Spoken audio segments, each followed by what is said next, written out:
Last week, we started on 2 new songs, which I am both very excited and nervous for.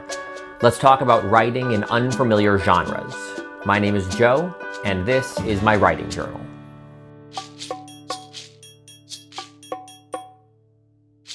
I say unfamiliar, but I am familiar with these genres. I've just never written any of them before. The genres in question are early 2000s punk and 80s hair metal.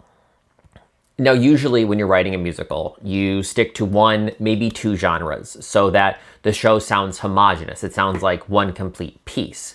But one of the kids at our theater summer camp we taught suggested writing this show and using multiple different genres, and I think it's actually a really smart idea. For a children's musical, we're not only thinking about keeping the audience entertained, but we're also thinking about entertaining the cast itself. So here's my thought. If you're a kid, and we have the first song, and it's a genre you don't really like, you're not going to be super into it. But if you're looking forward to the second song that you know you do like the genre of, then you're probably going to give that first song at least a little more energy because you're excited for what's coming. This has also been a really great challenge for myself and our lyricist, Yuli. We've been listening to a lot of punk music, a lot of hair metal music, trying to dissect it and, really trying to make sure that the songs we're writing feel authentic to the genre and not just like a cruddy pastiche. These genres were not chosen randomly. There was a lot of conversation amongst the collaborative team about what genres really helped express the moments we wanted to write. So for the I Want song, for example, we knew that we wanted our main characters, the kid and their dog, to express stuff like how they felt trapped in a world that was being controlled by somebody else, and they wanted to describe what they would do if they were in charge. And a lot of these themes reminded me of stuff I listened to in middle school, like Sum 41, Blink-182, and Relient K. And we realized that punk was probably a smart choice for this. But for the hair metal, the conversation was a little different. We knew there was going to be a band at the airport, and because there was a band, we knew the band would have to play some music. And after talking, we realized that we cared a lot more about like the visual of what the band looked like, what the costuming would be, rather than what the music would be. So we talked a lot about, different genres that have very distinct aesthetics.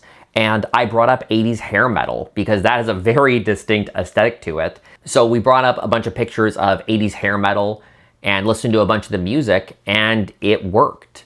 So this is kind of a case where form dictated content rather than the other way around.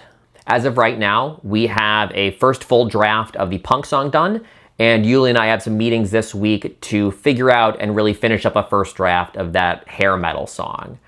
And here is a small snippet of the punk song that we've been working on.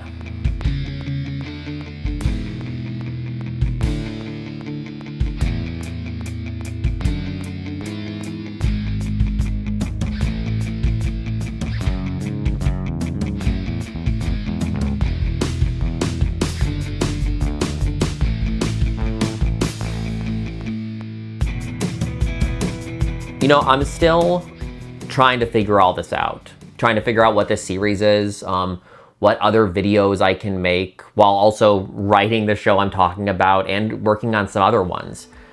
But if there's one thing that I've learned from writing, it's that perfect is the enemy of good. And right now, I'm not trying to craft the perfect song, make the perfect video, or write the perfect lyric. I'm just trying. And sometimes trying is good enough. See you next week. One day we'll find a house and make a home. We'll leave the stones and